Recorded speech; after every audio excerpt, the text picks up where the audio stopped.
estáis? Bueno, hoy toca contestar preguntas, así que vamos a empezar a contestar las preguntas. La primera que recibimos, perdonad que gire, pero es que tengo el ordenador aquí y tengo las preguntas. A ver, Tomás Esca nos pregunta, ¿por qué parece que el mundo de la arqueología es tan elitista y hermético? Humberto. Vale, bien.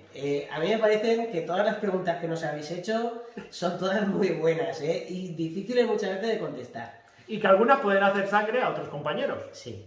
Nosotros es que tenemos la piel ya muy curtida. Claro. A ver, yo creo que esto también tiene que ver un poco con la tradición histórica de quién se dedicaba a la arqueología antiguamente, ¿no? ¿Quiénes eran los primeros arqueólogos? Los grandes popes, como se dice. Claro, los primeros arqueólogos, pues por ejemplo aquí en Alicante tenemos al conde de Lumiares, bueno, el primer arqueólogo como tal, podríamos decir que fue el rey Carlos III, ¿no? Entonces, claro, ¿qué Pompeya, es lo... ¿no? Claro, en Pompeya. Claro, entonces, ¿qué es lo que vemos? Pues que normalmente la arqueología, antes de nacer como una ciencia social, era, digamos así, algo a lo que solo podían aspirar las élites culturales. O sea, estamos hablando de familias de nobles, ya fuese en España o en el resto de Europa, que podían permitirse económicamente dejar de trabajar en lo que estuvieran haciendo y realizar sus estudios histórico-arqueológicos. Sí que es verdad que también hay una parte de hermetismo en el lenguaje que utilizamos los arqueólogos. Daros cuenta que no es lo mismo una investigación científica o una publicación científica que no una publicación divulgativa. Entonces, claro, tú tienes que ser muy preciso con las palabras que estás utilizando para describir una pieza arqueológica o para describir un hallazgo, un estrato, etc. Y porque tenemos el lenguaje secreto para que no os enteréis. Pero para eso estamos aquí, para... Claro. Que es broma. Es verdad que cuando estamos en ciertos ámbitos científico-arqueológicos, pues no podemos utilizar, a no ser que seamos colegas. Es decir, si somos colegas, pues le digo, he hecho un burejo aquí y me ha salido esto. Pero no. Entonces hemos hecho una cata arqueológica con esto. Me explico, es decir, Sí que... dependiendo dónde estemos, en el contexto que estemos y en la conversación, pues utilizar unas formas u otras. Cuando vosotros normalmente oís un arqueólogo, pues por ejemplo que lleva Iker al programa este de Cuarto Milenio, que a mí me encanta, cuando lleva un arqueólogo, pues el arqueólogo está rígido, serio y habla de manera científica. Pero a veces yo no comparto que para el público es decir, no comparto que para el público se tenga que ser científico a la hora de explicar las cosas porque mucha gente no las entiende. Entonces, ya os he dicho que queremos incluso hacer vídeos de palabras que utilizamos los arqueólogos, pues no sé, como estratigrafía inversa, es decir, que tú dices, oh, ¿qué me has dicho este tío? Me ha insultado. No, pues ya está, por eso os digo que yo creo que en un futuro os haremos, aunque sean unos shorts o algo de esto que hace YouTube, para explicaros esas palabras científicas que sí, son científicas, pero que se pueden explicar de otra manera mucho más llana y que todo el mundo entienda. Entonces, para resumir la pregunta, yo creo que hay una tradición donde los primeros arqueólogos siempre han sido gente de familias pudientes o gente adinerada, con lo cual no todo el mundo podía acceder, digámoslo así, a la arqueología como tal. A la cultura. Claro. Sí, de hecho, el nacimiento de los museos tiene que ver con el acceso a la cultura de todas aquellas personas que no podían ir siquiera a la escuela. Con lo cual, fijaos que la arqueología nace, ya os digo, desde un mundo muy elitista y sí que es cierto que poco a poco ha ido evolucionando. De hecho, mirad, nosotros que trabajamos mucho con el MARC, pues ellos hacen guías didácticas y también hacen publicaciones donde, como dice Alejandro, el lenguaje utilizado en esas publicaciones es entendible para todo el mundo. Con lo cual, ese mundo elitista, ese mundo científico, poco a poco se está acercando cada vez más a la gente. Efectivamente. Bueno, espero haber dado por contestada a tu pregunta. Bueno, una. Bueno, la siguiente pregunta también es de Tomás Esca. Y nos pregunta, ¿por qué los arqueólogos no hacen como vosotros y graban las campañas que hacen para el público? Bueno, es difícil hacer, os parecerá una tontería, pero es difícil hacer vídeos. Primero, no todo el mundo pues está acostumbrado a hablarle a una cámara. No todo el mundo está acostumbrado a que lo que tú estás viendo, porque claro, nosotros al principio también teníamos ese problema, es decir, yo ahora cuando estoy en una intervención y os quiero grabar algo, quiero que lo veáis vosotros, ¿vale? Y va destinado a vosotros y lo grabo de otra manera. Pero sí que es cierto que esto lleva mucho tiempo, mucho trabajo, y hacer 15 minutos de vídeo de calidad es complicado. Es complicado y bueno, y tampoco es una cosa que para una empresa de arqueología le otorgue dinero. A fin de cuentas es lo que manda. Nosotros, ya hablaremos de ese tema porque hay otras preguntas que...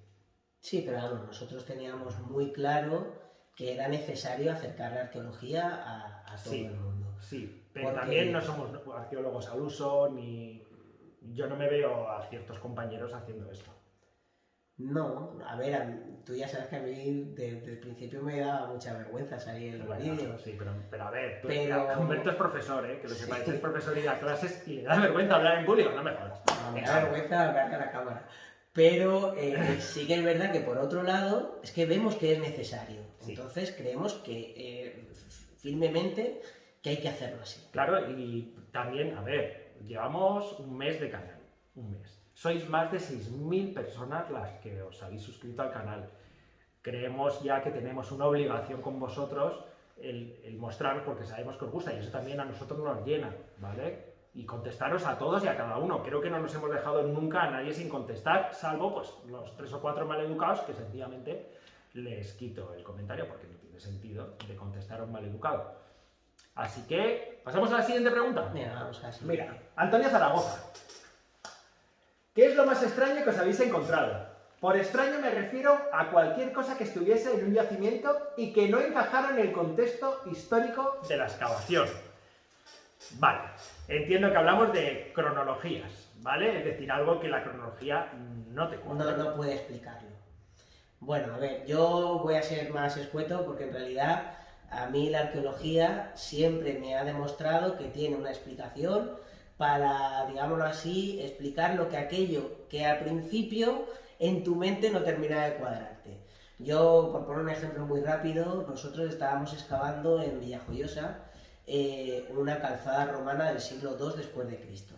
Entonces, como queríamos saber cuál era todo el proceso de construcción de esa calzada, lo que hicimos fue una especie de excavación, ¿no? Que cortaba por la mitad la calzada. Y dio la casualidad que los materiales que estaban debajo de esa calzada eran del siglo IV o V después de Cristo, cuando el resto de la calzada era del siglo II después de Cristo. Bueno, pues eso lógicamente, arqueológicamente, no tiene una explicación viable.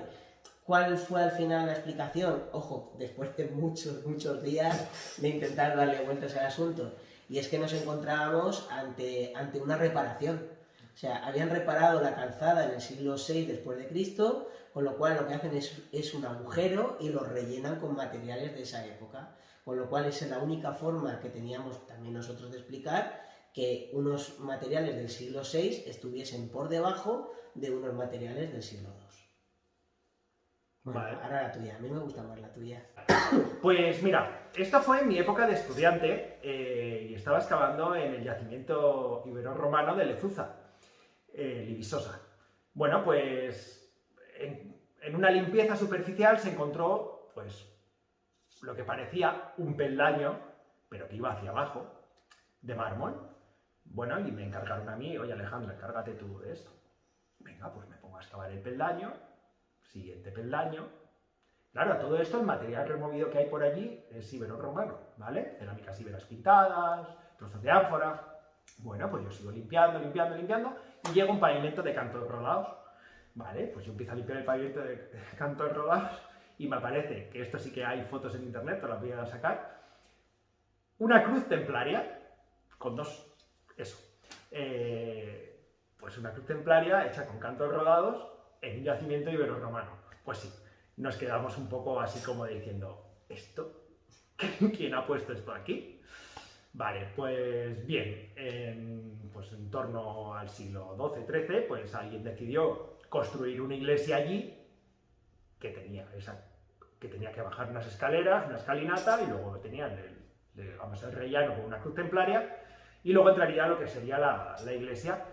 Luego, posteriormente, cuando se hizo el pueblo de Lezuza, pues desmontaron las construcciones, tanto romanas como esta iglesia, y la trasladaron abajo, porque eso está en un cerro, lo bajaron al pueblo, pero quedó sellado por el material revuelto ibero-romano y quedó así. Así que ese ha sido mi hallazgo, uno de los hallazgos más, digamos, extraños y fuera de contexto, hasta que descubrimos, al cabo de un tiempo, ¿no?, que se excavó ya, se amplió la excavación y se vio que era una iglesia. Sí, ese ha sido, digamos, uno de los más curiosos que he tenido fuera de contexto.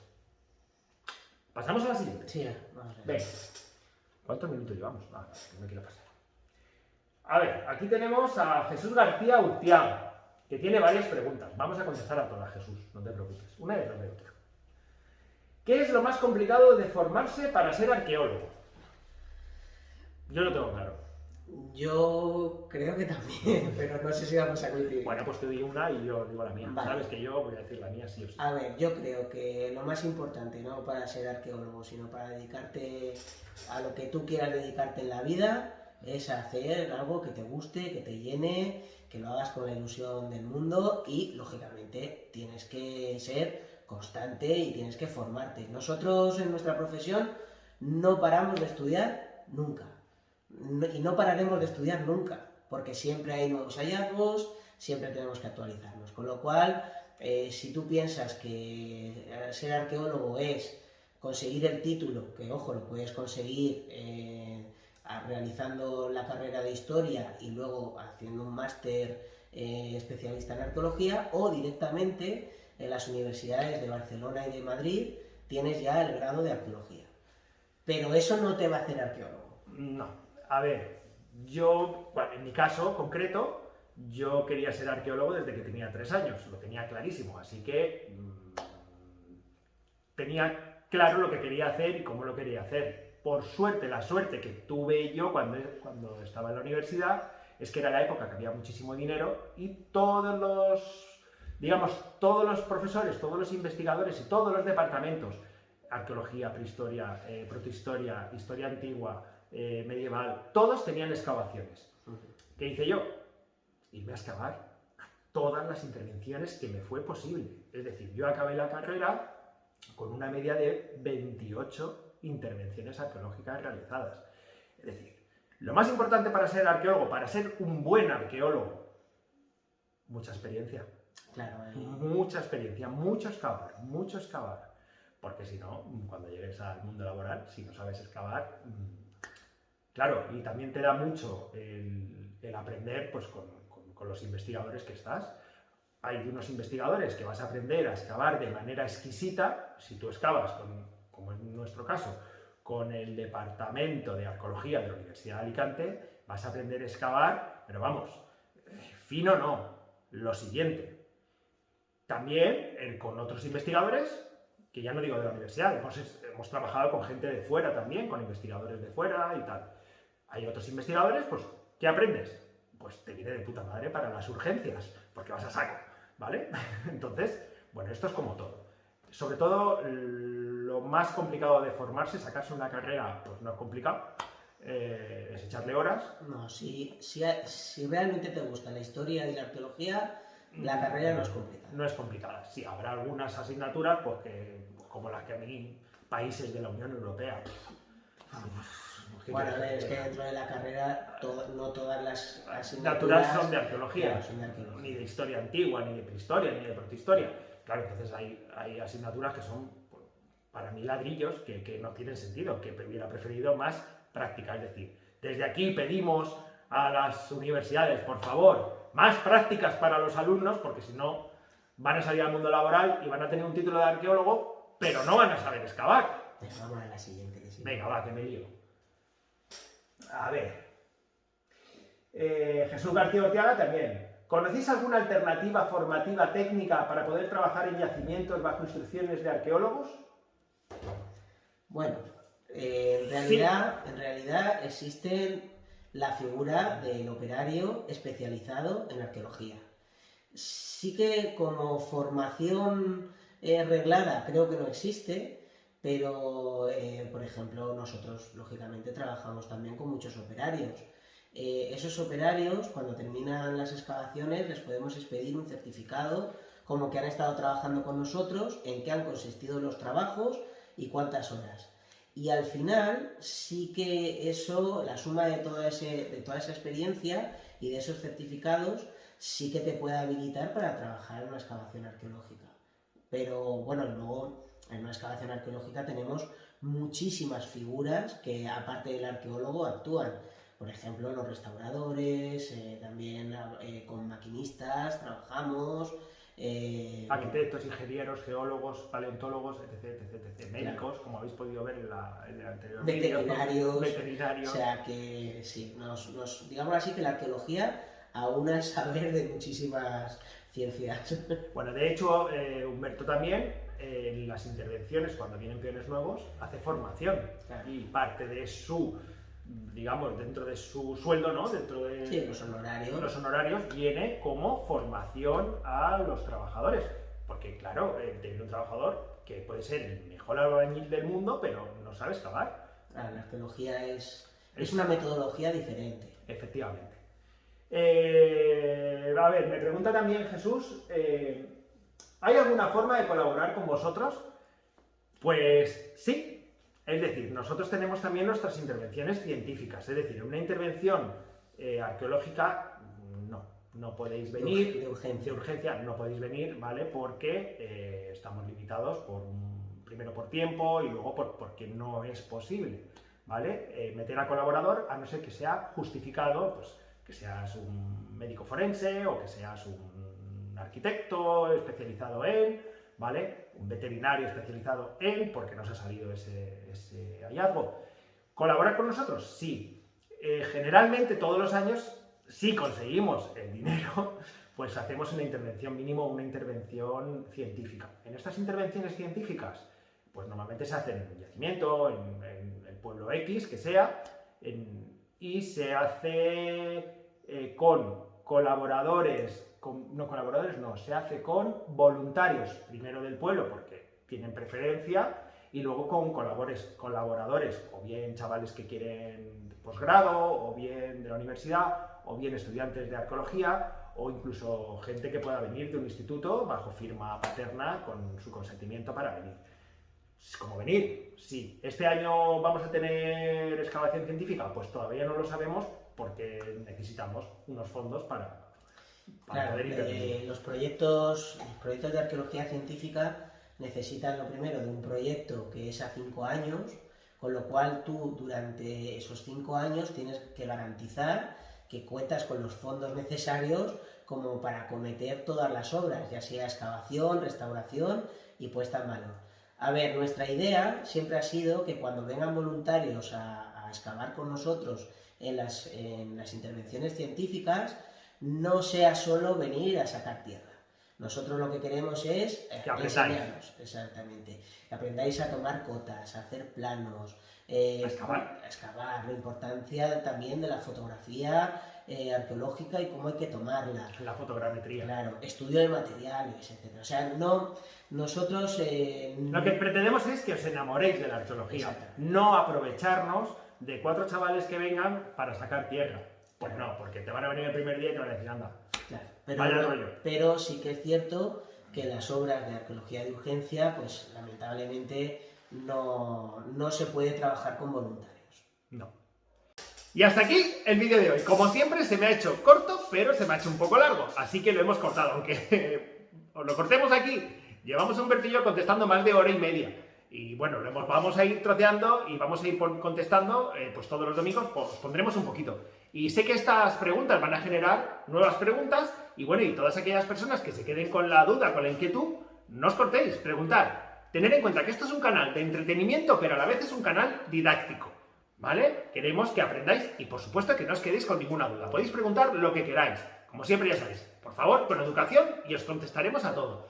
Sobre investigación, sobre arqueología, sobre historia, sobre hallazgos, sobre nosotros, si queréis saber algo de nosotros, lo que queráis, ya sabéis.